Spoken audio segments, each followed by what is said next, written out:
यह कहानी है महतिनिया गांव की।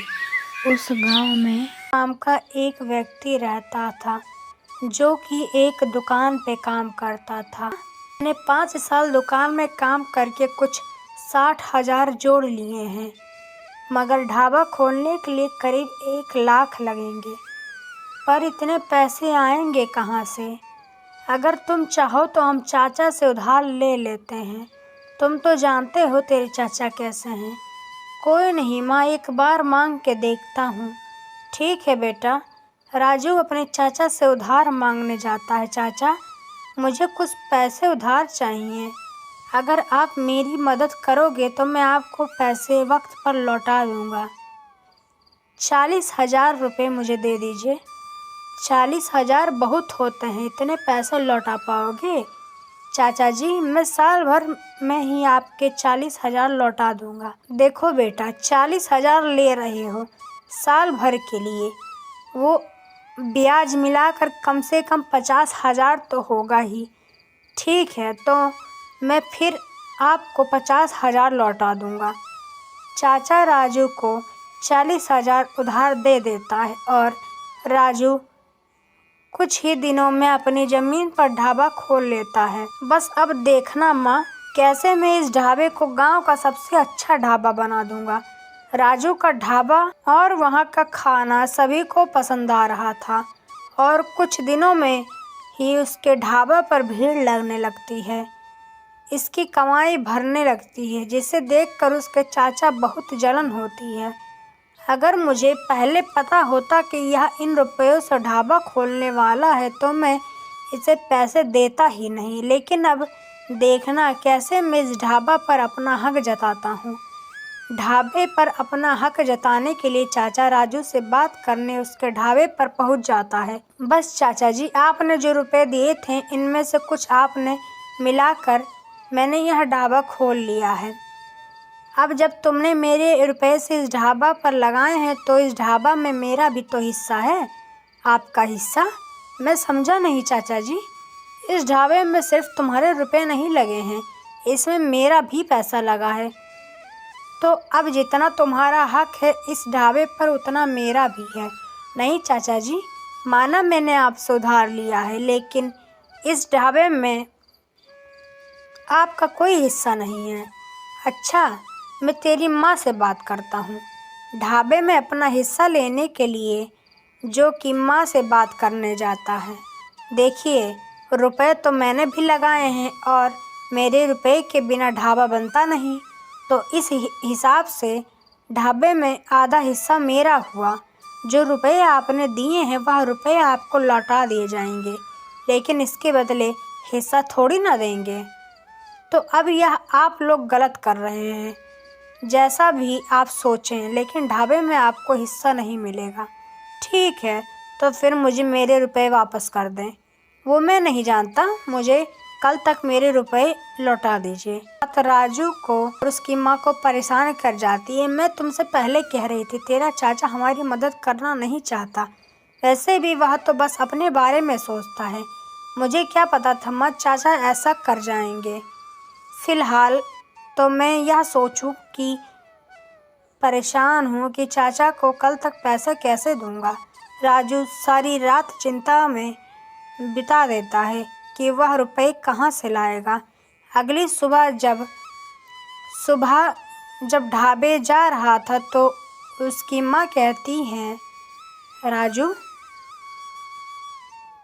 सोचे कैसे रुपए लौटाओगे? पता नहीं माँ, अब मुझे तो ऐसा लग रहा है कि मेरी सारी मेहनत खराब हो जाएगी, कहीं मुझे ढाबा बंद ना करना पड़े। तभी माँ राजू को अपनी पहनी हुई अंगूठी उतार कर देती हैं। तो बहुत पुरानी है, अंगूठियाँ तो बहुत पुरानी हैं, पापा ने खास तुम्हें दी थी। अरे बेटा, वह ज़मीन खरीदी हुई है और उस पर बनाया भी तूने है, इसीलिए इसमें तो 2 खास बातें हैं। माँ की यह बात राजू को थोड़ा भावुक कर जाती है और इसकी आंखों में आंसू आ जाते हैं। अरे, तू क्यों रो रहा है? बल्कि तुझे तो खुश होना चाहिए कि तूने बिना किसी की मदद के ढाबा खोल दिया। ढाबे पे काम करने लग जाता है। तभी उसका चाचा ढाबे पर आता है अपने पैसे मांगने। इसे लगता है कि आज राजू पैसे नहीं दे पाएगा। लाओ रुपए जो मैंने उधार दिए थे वापस कर दो। तुम्हारे पास इतने पैसे कहाँ से आए? जहाँ से भी आए हो चाचा, लेकिन आज मैंने एक बात तो जान ली कि आपके पास से कोई मदद नहीं लूँगा। फिर चाचा वहाँ से चला जाता है और राजू अपना ढाबा चलाने लगता है। लेकिन चाचा इस बात पर बड़ा गुस्सा था कि यह चालाकी तो उल्टी पड़ गई। सोचा था रुपए वापस मांगेगा, पर यह लड़का तो मुझे ढाबे में हिस्सा नहीं दिया, लेकिन इसने तो सारे पैसे वापस कर दिए। लेकिन अब तो मैं उसका ढाबा बंद करवा कर रहूँगा। और फिर राजू अपना ढाबा चलाने में मगन हो जाता है। इसके ढाबे के खाने की तारीफ दूर दूर तक फैल रही थी और इसके यहाँ लोगों की भीड़ लग रही थी।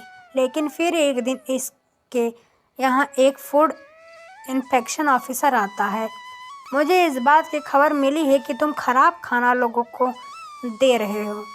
किसने कहा आपसे? हाँ, सब अच्छा और ताज़ा खाना है यहाँ पर। बिल्कुल, हम रोज़ सुबह ही ताज़ा सब्जियाँ लाते हैं। आज बंद कर दो वरना मैं तुम्हें जेल में डाल दूँगा। इस आदमी के ज़माने राजू कुछ नहीं बोल पाता है।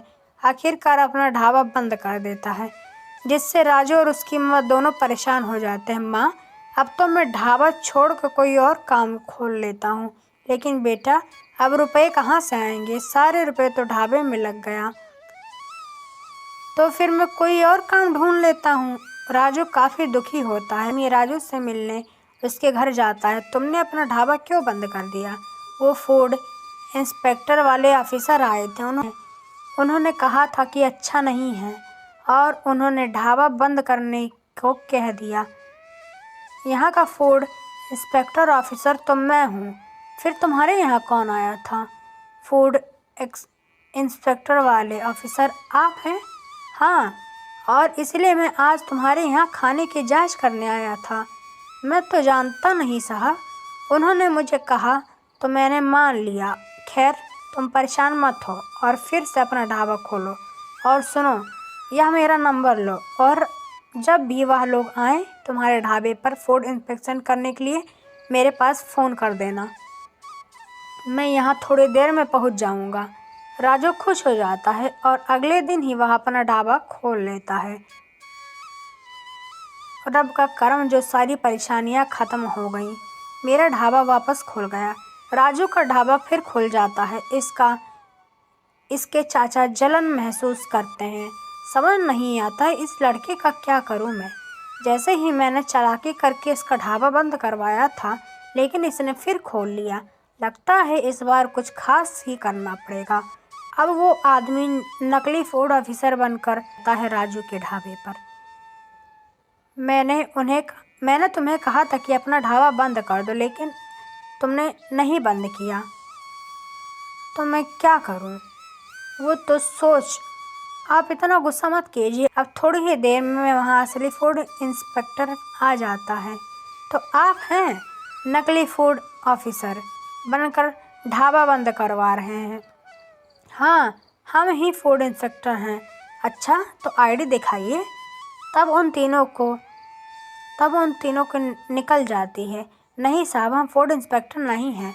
तो नकली फूड इंस्पेक्टर क्यों बनकर आए हो? तब वह आदमी राजू के चाचा की सारी बात बता देता है, जिसके बाद सभी उसके चाचा के घर पहुंच जाते हैं। और फिर चाचा को राजू बोलता है कि चाचा, आपसे यह उम्मीद नहीं थी।